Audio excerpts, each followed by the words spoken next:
ٹھیک، بیرسٹر صاحب مجھے یہ بتائیے گا کہ خرم صاحب یہ کہہ رہے ہیں کہ آپ اعداد و شمار جتنے آپ کی حکومت دکھا دے، یہ جو منی بجٹ لا رہے ہیں، اس سے جو ہے وہ لانے کی بنیادی وجہ یہی ہے کہ مینجمنٹ ٹھیک نہیں ہوئی ہے.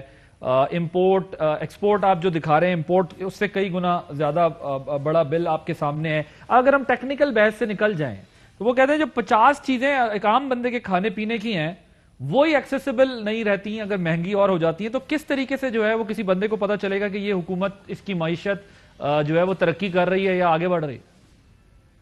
جی دیکھیں، جو معیشت ترقی کر رہی ہے اس کے لیے آپ کو سب سے پہلے جو حقائق ہیں، جو فیکٹس اینڈ فگرز ہیں، وہ سامنے رکھنے پڑیں گے.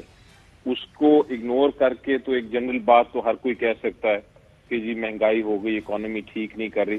لیکن اگر آپ اپنے جتنے فگرز ہیں اور فیکٹس ہیں ان کو سامنے رکھیں تو آپ دیکھیں گے کہ پچھلے 10 سال سے زیادہ ترقی ہوئی ہے اکانومی میں ان 3 سال جو اس حکومت کے ہیں کمپیئر ٹو پاسٹ. اب اس کو ساتھ آپ یہ بھی، اس کو جب ہم بات کرتے ہیں اکانومی کی، اس کے ساتھ ساتھ آپ 2-3 اور فیکٹرز کو بھی ضرور اندر رکھیں جب آپ فیکٹس اینڈ فگرز کی بات کرتے ہیں. ایک تو کووڈ کو آپ ضرور اس کی کیلکولیشن رکھیں کہ اس کے اوپر کیا امپیکٹ ہوا اکانومیز کا، دنیا جہان کی اکانومیز پہ امپیکٹ ہوا. دوسرا، آپ یہ جو انٹرنیشنل کموڈیٹیز کے پرائسز ہیں ان میں جو انکریز ہوا، جو انپریسیڈنٹڈ انکریز ہوا، جو اس میں اضافہ ہوا، اس کا امپیکٹ ہر اکانومی پہ ہوا ہے. پاکستان کی اکانومی پہ ضرور ہوا، لیکن اس کے باوجود ہم اس جو ویو تھا، جو ہم نے ایک ٹائیڈل ویو اس کو میں کہتا ہوں پرابلمز کا، اس کے باوجود ہم نے اپنی جو معیشت ہے اس کو، جو ہماری اکانومی ہے اس کو ہم نے امپروو کیا ہے. اب اس کے ساتھ ساتھ آپ یہ دیکھیں، اور جو آئی تھنک میں نے جو بریفنگ لی ہے ابھی آج ہی بلکہ لی ہے بریفنگ، اس میں جو حقائق آئے ہیں سامنے اور فیکٹس اینڈ فگرز آئے ہیں، اس سے یہ نظر آتا ہے کہ اب کموڈٹی پرائسز نیچے جانا شروع ہو گئے ہیں اور کافی حد تک نیچے جانا شروع ہو گئے ہیں. پام آئل کے علاوہ ساری کموڈٹی کے پرائسز 30 سے 40% نیچے چلے گئے ہیں.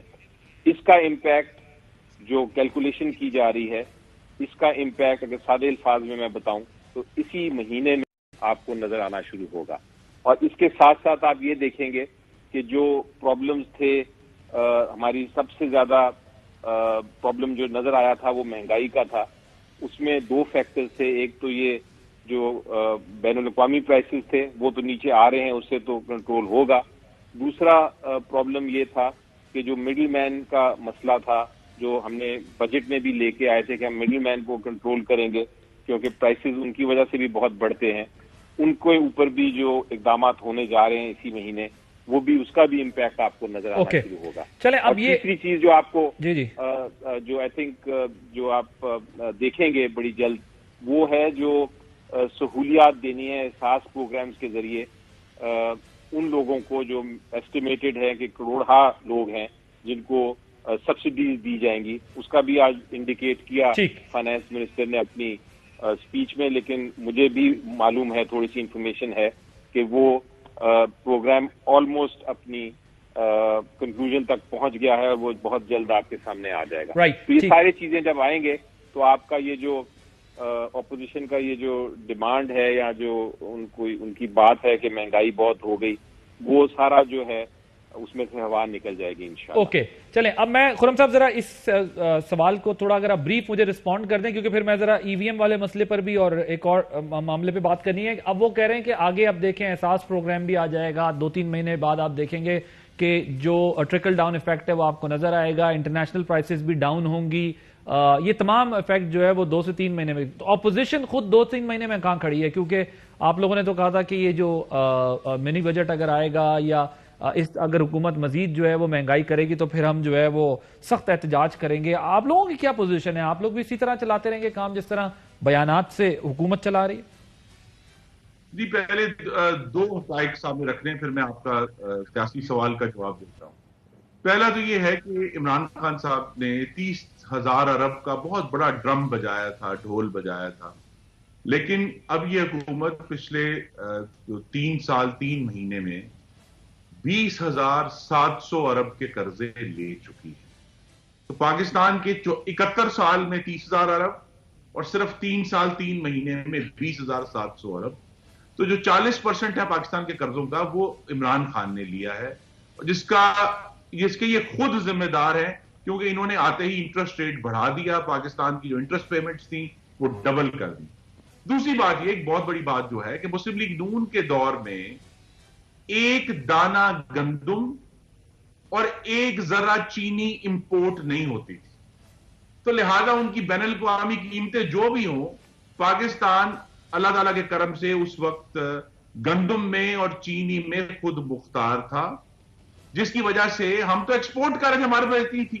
لیکن اس حکومت نے جو مس مینج کیا ہے ایگریکلچر سیکٹر کے انپٹس کو، چاہے وہ بجلی ہے، چاہے وہ یوریا ہے، چاہے وہ کھاد ہے، ان تینوں چیزوں کی قیمتیں جو ہیں وہ 3 گنا 4 گنا ہوئی ہیں، جس کا نتیجہ یہ ہے کہ پاکستان میں آج گندم بھی نہیں ہے، پاکستان میں آج چینی نہیں ہے، اور ہمیں ملینز آف ڈالرز امپورٹ کر کے، ہم کہتے ہیں جی ہمارا امپورٹ بل بڑا بڑھ گیا ہے، اس میں ایک بہت بڑا فیکٹر جو ہے وہ اس فوڈ امپورٹ کا ہے، جس کے بغیر ہم چل نہیں سکتے. سر بٹ رزاق داؤد صاحب نے تو آج کہا ہے کہ وہ را مٹیریل ہے جس کی وجہ سے امپورٹ بل بڑھا ہے، جو میں دیکھ رہا تھا اسٹیٹمنٹ. جی آپ دیکھیں نا جی کہ اگر پاکستان میں سفیشینٹ گندم ہوتی تو ہمیں گندم نہ امپورٹ کرنی پڑتی، چینی ہوتی تو چینی نہ امپورٹ کرنی پڑتی. اور جو وزیر خزانہ بار بار فرماتے ہیں کہ جی پاکستان اب نیٹ فوڈ امپورٹر ہے، تو نیٹ فوڈ امپورٹر آفت عمرانی کی وجہ سے بنا ہے، آفت آسمانی کی وجہ سے نہیں بنا. جی جو اپوزیشن ہے اس کی اسٹریٹجی بڑی سادہ اور سمپل ہے. انشاءاللہ اس پر بہت سیریسلی کام ہو رہا ہے کہ چونکہ جو منی بجٹ ہے وہ ایک فائنانس بل ہوگا، اور اس پر ہم اپنے اندازے لگا رہے ہیں. اگر انشاءاللہ ہم حکومت کو اس فائنانس بل پہ، جو کہ غریب دشمن منی بجٹ ہے، جو کہ ترقی دشمن منی بجٹ ہے، اس پر ڈیفیٹ کر سکتے ہیں، تو حکومت کا مزید آگے چلنے کا جواز اسی وقت ختم ہو جائے گا، اور ہم پھر سیاسی طور پہ اس طرف بڑھ سکیں گے کہ پاکستان میں صاف شفاف اور مداخلت سے پاک انتخابات ہو سکیں. یہاں ان کو یہ بھی غور کرنا ہے کہ یہ سب چیزیں جو بیک وقت خراب ہوئی ہیں، یہ عذرائے کرم پوری دنیا پر بلیم نہ کریں. پوری دنیا میں مہنگائی 4 سے 5% ہے، پاکستان میں ہمارے سامنے فوڈ جو انفلیشن ہے وہ 18% ہے. تو سر ارلی الیکشن پہ جائیں گے آپ؟ یہ مہنگائی کی وجہ سے ارلی الیکشن پہ جائیں گے؟ جی بالکل جانا چاہیے، بیکاز مہنگائی دیکھیے صرف مہنگائی تو نہیں ہے نا، پاکستان کے قرضوں کی مس مینجمنٹ ہے، پاکستان کے فورن ریلیشنز کی مس مینجمنٹ ہے. یہ جو 2 ابھی IMF سے انہوں نے لیٹر سائن کیا ہے، اور ہمارے سر اگر اور آپ اس پر بھی جواب دے دیں تاکہ میں پھر بیرسٹر صاحب کے پاس جاؤں تو تفصیل سے وہ بھی آپ کے ان تمام باتوں کا جواب دے سکیں کہ پھر ای وی ایم پہ وہ کہتے ہیں کہ لوکل باڈیز کے الیکشن ہوں 50% ہوں اس پر ہوں، تو پھر الیکشن اگر کرائیں گے تو پھر ای وی ایم پہ ہوں گے؟ پھر جی ای وی ایم پہ اس وقت تک پاکستان کا کوئی الیکشن نہیں ہوگا جب تک پاکستان کی سیاسی جماعتیں مل کر اس کی ٹیکنالوجی، اس کا سافٹ ویئر، اس کا مینوفیکچرر، اس کا ریسیٹ سسٹم، اس کا کسٹڈی، چین آف کسٹڈی، یہ 4 چیزیں میں نے آپ کو گنوائی ہیں، ٹیکنالوجی، سافٹ ویئر، ریسیٹ اور چین آف کسٹڈی. جب تک پاکستان کی تمام سیاسی جماعتیں اس کے اوپر جو ہے کنسنسس نہیں کر لیتی، یہ ہم پر ٹھوسا نہیں جا سکتا. آپ قانون میں جتنی مرضی ترمیم کر لیں. ٹھیک، بیرسٹر صاحب. جی سر، میں شروع کرنا چاہوں گا ای وی ایم سے، جس کا انہوں نے آخر میں ذکر کیا. قانون سازی ہو گئی ہے، اس قانون سازی میں یہ بڑا کلیئرلی بتا دیا گیا ہے کہ اگلا الیکشن جو جنرل الیکشن ہوگا وہ ای وی ایم پہ ہوگا. آئین کے تحت الیکشن کمیشن آف پاکستان جو ہے وہ پابند ہے کہ وہ ہر ممکن کوشش کرے کہ ای وی ایم کے ذریعے ہی الیکشن ہو.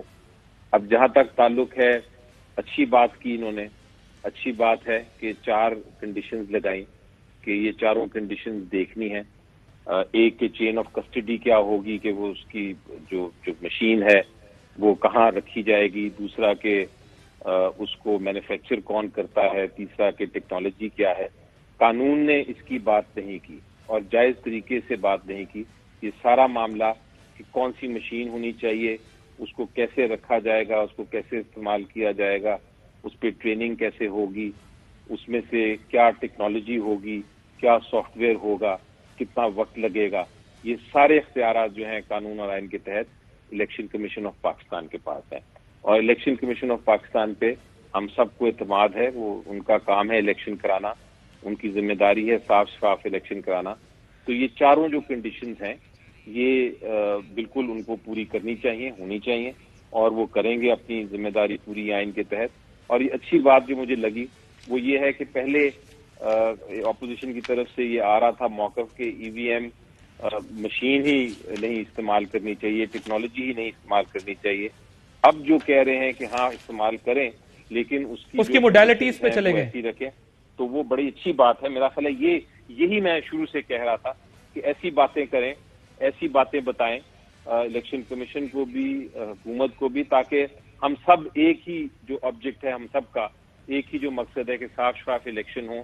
اور جو ہمیں شرمندگی ہوتی ہے ہر الیکشن کے بعد, جو بھی ہارتا ہے وہ یہ کہتا ہے کہ الیکشن صاف